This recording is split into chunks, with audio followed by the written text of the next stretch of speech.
आज आपण कुरकुरीत आणि खमंग ज्वारीचे पळी पापड बनवणार आहोत. ते सुद्धा बिना ज्वारी भिजवता नुसते पिठाचे जे पापड असतात ना, आपल्या घरी रेग्युलर जे भाकरी करण्यासाठी पीठ असतं ना, त्या भाकरीच्या पिठाचे आपण पापड बनवणार आहोत. पण अगदी मस्त आणि कुरकुरीत आणि खमंग असे पापड झालेले आहेत. करायलाही झटपट रेसिपी आहे आणि भरपूरसुद्धा होतात. तर त्यासाठी मी काय केलं आहे, ज्वारीचं पीठ घेतलं आहे. वाटीचं माप घ्यायचं आहे तुम्हाला जर जास्त करायचे असतील तर मोठ्या भांड्याचं माप घ्यायचं आहे, पण भांड्याचंच माप घ्यायचं आहे, आपल्याला किलोने वगैरे मोजून नाही घ्यायचं. तर 2 वाट्या मी इथे ज्वारीचं बारीक आपण भाकरी करतोय ना, ते पीठ घेतलेलं आहे. दुसरं कुठलंच पीठ घेतलेलं नाही, भाकरी करतोय रेग्युलरचं तेच पीठ आहे. तर इथे 2 वाट्या ज्वारीच्या पिठामध्ये आपल्याला 1 वाटी गव्हाचं पीठ घालायचं आहे. मेजरमेंटचं प्रमाण जर म्हटलं मी तुम्हाला सांगितलं आहे, कुठलंही भांडं घ्या, फक्त त्याच भांड्याने आपल्याला ज्वारीचं आणि गव्हाचं पीठ घ्यायचं आहे. म्हणजे पाण्याचं मापसुद्धा आपल्याला अगदी त्याच पद्धतीने वापरायचं आहे इथे. ज्वारीचं आणि गव्हाचं पीठ आपण अगदी व्यवस्थित मिक्स करून घेतलं आहे आणि त्याच वाटीच्या मापाने आपल्याला इथे 6 वाट्या पाणी घालायचं आहे. तर एकूण मोजून मी तुम्हाला 2री वाटी आहे, तर 3री वाटी आहे पाण्याची, 4थी वाटी आहे, 5वी वाटी आहे आणि आता 6वी वाटी घालायची आहे. तर परफेक्ट मोजून प्रमाण म्हणजे तुमचे पापडसुद्धा चुकले नाही पाहिजे. तर 6 वाट्या आपण त्याच वाटीने, ज्या वाटीने आपण पीठ मोजून घेतले त्याच वाटीने आपण पाणी घातले 6 वाट्या. थोडंसं भांडं मोठं घ्यायचं आहे, थोडंसं छोटं झालं आहे भांडं मिक्स करायला. तर आपल्याला रईच्या साह्याने मिक्स केलं तर गिठळी होणार नाही, कारण जे गव्हाचं पीठ आपण त्यामध्ये वापरलेलं आहे त्यामुळे गिठळी होऊ शकते. तर रई जी असेल तुमच्याकडे, म्हणजे वरण घोटण्याची जी रई असते, त्या रईच्या साह्याने आपल्याला व्यवस्थित मिक्स करून घ्यायचं आहे. म्हणजे जितकं प्लेन होईल तितका पापड तुमचा छान येईल. तर आपण इथे व्यवस्थित मिक्स करून घेतल्यानंतर तुम्ही बघू शकता 6 वाट्या आपण पाणी घातलं आहे आता. आणि आता हे मिक्स झाल्यानंतर आपल्याला पुढची प्रोसिजर करायची आहे. तर त्यामध्ये आपल्याला मोजून 12 वाट्या पाणी घालायचं आहे. तर आपण 3 वाट्याला असं 18 वाट्या पाणी घातलेलं आहे. तर एका वाटीला आपण 6 वाट्याचं प्रमाण घेतलं आहे, तर त्यासाठी आपण इथे मिळून 18 वाट्या पाणी घातलं आहे. तर आता 12 वाट्या पाणी घालून घेतलेलं आहे मी आणि ते 6 वाट्या. तर असं मिळून आपलं 12 वाट्या आणि 6 वाट्या म्हणजे आपलं 18 वाट्या पाणी झालेलं आहे ते. तर पाण्याचं मेजरमेंट तुम्हाला मी ॲक्युरेट सांगितलेलं आहे. तर आपण इथे 18 वाट्या पाणी पूर्ण घातलं आहे, म्हणजे इथे 12 कुकरमध्ये 12 वाट्या आणि ह्या पिठामध्ये 6 वाट्या. तर बरोबर मोजून आपल्या 18 वाट्याचं पाणी आपण इथे घेतलेलं आहे. तर अगदी व्यवस्थितपणे मी तुम्हाला समजून सांगितले. पिठाला 6 वाट्या आणि कुकरमध्ये आपण 12 वाट्या. तर व्यवस्थित आपलं पाणी उकळी आणण्यासाठी ठेवायचं झाकण ठेवून आणि मिक्सरचं भांडं घ्यायचं छोटं. त्यामध्ये 7 ते 8 लाल मिरच्या घेतल्यात मी सुक्या आणि लसण पाकळ्या घ्यायच्या आहेत आपल्याला चांगल्या 10 ते 12. तर लसण पाकळ्या झाल्यानंतर कोथिंबीरसुद्धा घेतला मी थोडासा आणि अर्धा चमचा जिरं घालायचं आहे त्यामध्ये. त्याने काय होईल, तुमचे ज्वारीचे पापड अगदी खमंग लागतील तुम्हाला खायला. तुम्हाला जर वाटलं खूप ताप आला आहे किंवा जिभेची चव गेली तर हे पापड खरंच खूप चवदार लागतात खायला. तुम्ही ट्राय करून बघा. तर बिना पाण्याचं आपल्याला जाडसर असं वाटण करून घ्यायचं होतं, तर आपण तशाच पद्धतीचं ते वाटण करून घेतलं आहे. आणि इथे आपलं जे पाणी घातलेलं आहे आपण 12 वाट्या मोजून, ते पाणी आपल्याला त्याला छान उकळी आलेली आहे. चवीनुसार मीठ घालायचं आहे. आपल्या पापड्या ज्या आहेत ते वाळल्यानंतर कमी होतात, तर आकारानेच मीठ घालायचं आहे आपल्याला इथे. तर मी इथे चवीनुसार आपलं 1.5 चमचा मीठ घालून घेतलं आहे आणि आपण जे जाडसर वाटण करून घेतलं होतं ते वाटण घालायचं आहे त्यामध्ये. उकळी येतानाच घालायचं, म्हणजे उकळी आली की ते पूर्ण घालायचं, म्हणजे आपल्या पिठामध्ये चांगला त्याचा फ्लेवर येईल. तर इथे चांगली उकळी आल्यानंतर आपण त्यामध्ये काय केलं आहे, आता वाटण घालून घेतलं आहे आणि अर्धी वाटी मी इथे तीळ घातलेले आहे. तिळाने काय होईल, खुसखुशीत आणि कडकसुद्धा होणार नाही येतं. त्यामुळे थोडंसं आपल्या तीळ इथे मी अर्धी वाटी घातलेली आहे. मिक्स करून घ्यायचं आहे पाण्याला आणि आपलं जे पीठ मिक्स करून ठेवलं होतं आपण 6 वाट्या पाणी घालून ते पीठ घालायचं आहे त्यामध्ये. तुम्ही इथे बघू शकता अगदी घट्टही नाही झालं आणि जास्त पातळही नाही. तर पूर्ण आपलं सारण टाकून घेतल्यानंतर जे थोडंसं खाली पीठ राहिलेलं त्यामध्ये थोडंसं खालचं सारण घेते, म्हणजे पीठ घेते आणि त्यामध्ये टाकून आपल्याला व्यवस्थित मिक्स करून घ्यायचं आहे.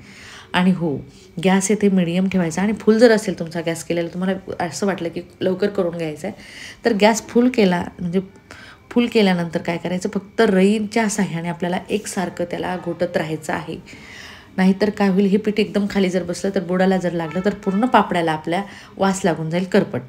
त्यामुळे काय करायचं आहे, जळालेला वास आपला पापडाला चांगला लागत नाही, त्यामुळे एकसारखं त्याला हलवत राहायचं आहे.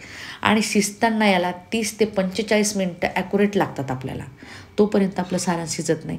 तर गॅस मी इथे चांगला फुल ठेवलेला आहे आणि एकसारखं त्याला रईच्या साह्याने घोटत राहते.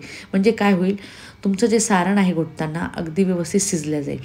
तर शिजताना जोपर्यंत आपण म्हणजे बुडबुडे येत नाही, म्हणजे बबल्स येत नाहीत वरती, तोपर्यंत आपल्याला शिजवायचं आहे. आणि हो, मी तुम्हाला शिजलं की नाही याचीसुद्धा ट्रिक सांगणार आहे. तर चमच्याच्या साहाय्याने ज्यावेळेस आपण घेतो आणि चिकटपणा त्याला आलेला असतो, म्हणजे पारदर्शकपणा आणि खाली पडताना थोडं हळू पडतं आहे, तेव्हा थोडंसं आपलं शिजायला लागलेलं आहे असं समजून घ्यायचं आहे. तर मी एका प्लेटीमध्ये तुम्हाला अगदी व्यवस्थितपणे दाखवलं आहे. आपण ज्यावेळेस पळीपापड टाकतो आहे त्यावेळेस पांगत नाही, म्हणजे जिकडं तिकडं पांगून जात नाही, त्यावेळेस समजून घ्यायचं शिजत आलेलं आहे. तर थोडंसं आपण 5 मिनटं परत त्याला शिजवून घेणार आहोत, म्हणजे अजून थोडासा चिकटपणा आपल्याला त्याला हवा आहे. तर येथे तुम्ही बघू शकता चांगलं. आणि हो, शिजताना काय होतं, वरचा जो भाग आहे ना तो अगदी चिकट दिसायला लागतो, म्हणजे आपण चिक्की कशी शिजवून घेतो त्या पद्धतीने. तर बोटाच्या साहाय्याने मी तुम्हाला दाखवते पाक कसा आपला एकतारी पाक होतो तशा पद्धतीचा इथे तयार झालेला आहे, म्हणजे आपले पळीपापड शिजून झालेलं आहे. तर याला 45 मिनटं ॲक्युरेट लागतात तुम्हाला, म्हणजे पाऊण तास लागतोच आहे. आणि थोडंसं जर तुम्हाला वाटलं अजून चिकट झालं नाही आपलं, तर थोडंसं शिजवलं तरीही तुमचा पापड बिघडणार नाही. फक्त कमी शिजायला नको. कमी जर शिजलं तर पापडाला चिरा पडतील आणि तुकडे तुकडे होतील तुमचे. तर अगदी व्यवस्थित चिकटपणा येईल. तुम्ही आणि चमच्यावरती जो भाग आहे ना तो वरची लेअर जशीच तशी राहिली की समजून घ्यायचं काचासारखी की आपला पापड इथे तयार, म्हणजे करायला तयार झाला आहे. तर आता गॅस बंद करायचा आहे आणि थोडंसं थंड होऊ द्यायचं, म्हणजे तुम्हाला पांगवायला जो पापड आहे ना पळीपापड तो अगदी व्यवस्थितपणे पांगवला जाईल, म्हणजे पसरवला जाईल. तर आपण ज्या कापडावरती घालणार आहोत त्यासाठी मी काय केलं, 2 ग्लास पाण्यामध्ये अर्धा चमचा तेल घेतले, म्हणजे थोडंसं तेल घेतले आणि कपडा बुडून त्यामध्ये पुसून घ्यायचं आहे आपल्याला, म्हणजे तुमच्या पळीपापड्या ज्या आहेत ना अजिबात चिटकणार नाही आहे. तर अशा पद्धतीने आपल्याला चमच्याच्या सहाय्याने टाकायचं आहे आणि खालच्या बुडाच्या सहाय्याने थोडंसं प्रेस करून पांगवून घ्यायचं, म्हणजे तुमची पापडी जी आहे ती पातळसुद्धा येईल आणि कडकसुद्धा होणार नाही आहे. तर अशा प्रकारे आपण इथे पापड्या घालून घेतलेल्या आहेत. करायला खूप सोप्या आहेत, त्या वेळही लागत नाही, झटपट होणाऱ्या आहेत परत.